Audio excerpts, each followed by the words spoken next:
week-long readathon. Readathon. I don't know why, but I always say readathon. And I will have another. No, I'm not catty-tastic.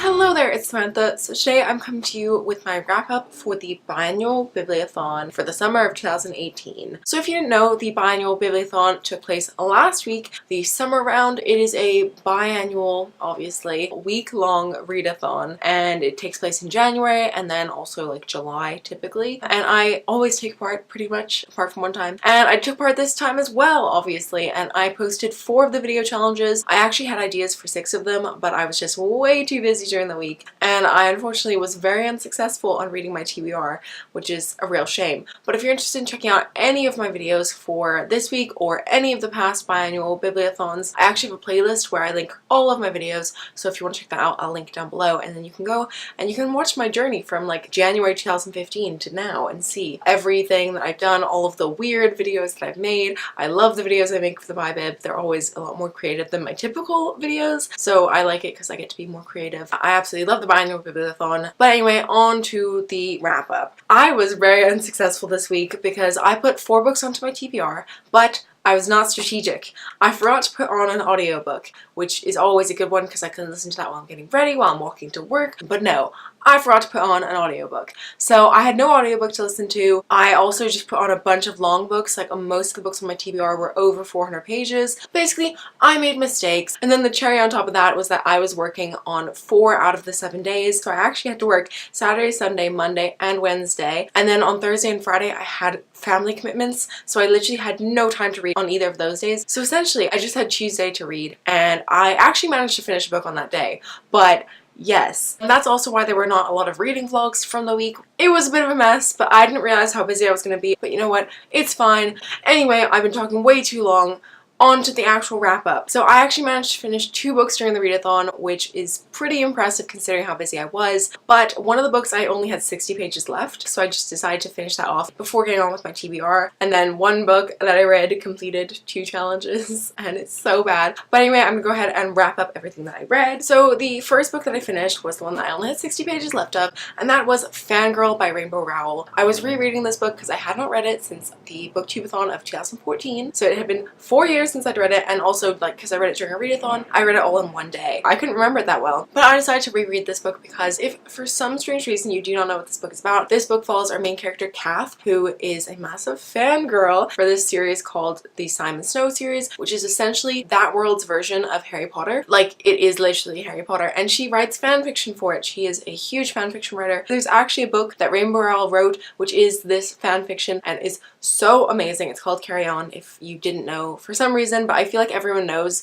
But like, I feel like I should say it just in case somebody doesn't know. And we actually get to see some of the fan fiction in this book. But anyway, this book follows Kath. It follows her as she goes to university for her first year of uni, and she suffers from anxiety, so it follows her dealing with the anxiety of going to university for the first time. And also she has a twin sister and they're drifting apart, so it follows all that. It follows Kath's friendship with her roommate, and then also her roommate has this friend who is a boy, and I'm not gonna say anything more, but Levi is adorable. But anyway, enough rambling. I'm sure you already knew what it was about anyway, but if you didn't, now you know. I ended up giving this book a 5 out of 5 stars. I decided to reread it because I just finished my first year of university. I also suffer from anxiety, so I thought this is the perfect time for me to read this book. So I decided to reread it, and oh my god, it was amazing. I felt so well represented in terms of the anxiety representation. The anxiety was so well written in this book. So if you suffer from anxiety, like, well, you might find this book triggering, I guess, but you also like might enjoy it because you might feel well represented. But this might just be me. Everyone's anxiety is different. I just love the anxiety rep. I love the characters. They're so cute. I just like am rooting for Kath the whole time. I'm like, Kath,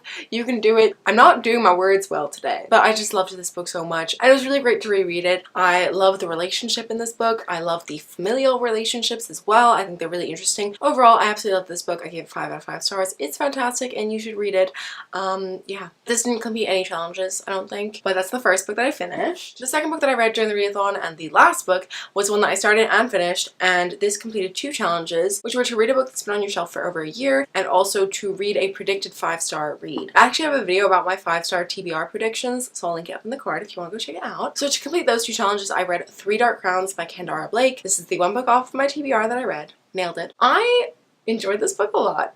but I didn't love it, and it wasn't a 5-star, which is such a shame, but it still completed the challenge because it's 5-star prediction, not 5-star for sure. If you don't know what this book is about, this book follows 3 girls. They're actually triplets. They haven't really spent much time together because in this world, every like however many years, I guess, some triplets are born and then they're separated at a very young age because they have to kill each other, and only one can survive to become the queen. They're all supposed to have these magical powers, but turns out that 2 of them seemingly don't, and then one of them is super strong, so everybody thinks that this one super strong one is 100% gonna win, but everything is a bit crazy. I enjoyed this book, and this book is super atmospheric, so I think maybe summer is not the best time to read these books. Definitely if you haven't read this series yet, I would wait until maybe the fall, because I know that the 3rd book comes out in September. If I were you and you haven't read it, wait till like September, October time. This book is super atmospheric and just, it felt so autumnal. Like definitely wait until that time, or maybe even winter. I really enjoyed the writing, but I will say the reason why I only gave this book a 4 out of 5 stars was because I thought that there were too many characters, because it follows these 3 main characters, but then each main character has like a collection of side characters around them, so it was just very confusing to keep track of all of them. I also just thought that it was a little bit slow. The first maybe like 2/3 of the book were quite slow, and then the last third was just like super action-packed. And I know that there's a lot of world building to do in a new fantasy world, and we have to get to know all the characters. You can't just jump straight into the action. I did think that it was a little bit slow, but with all that being said, I will definitely be picking up the 2nd book because I'm super intrigued. I really want to find out who is going to survive. I'm definitely going to be picking up the 2nd book really soon. But these were the 2 books that I read during the readathon. I also started reading The Miseducation of Cameron Post, but I only got like 50 pages into that. So in total I read 567 pages overall, which is not too bad. That's like, you know, like one big book. So I mean, that's what I typically read a week. So yeah, I'm disappointed, I'm not gonna lie, but I was super busy, so I'm quite pleased that I managed to do this in the time that I had. I essentially only had Tuesday to read, so a book in a day is not bad. That is all that I have for today's video. So if you took part in the readathon, please let me know how you did down below. I'd love to know how many books you read, what challenges you completed. I'm sure you did better than I did. If you have a wrap up, feel free to link that down below. I wanted to say a big thank you to all of the hosts. I had a great week, even though I was super busy and I'm disappointed with how much I read. I still enjoyed all of the videos that I made, and I enjoy watching everyone's videos, and I just enjoy the community aspect. So yes, thank you so much to all the hosts. I know that you guys put so much work into it, so thanks for creating such a fantastic week. Even though I wasn't successful, I still had a great time. But that's going to do all for today's video, so I hope you liked it. If you did, please give a thumbs up. If you're new here, feel free to subscribe down below. And that is going to do all for today's video, so I will see you very soon with another one. Bye!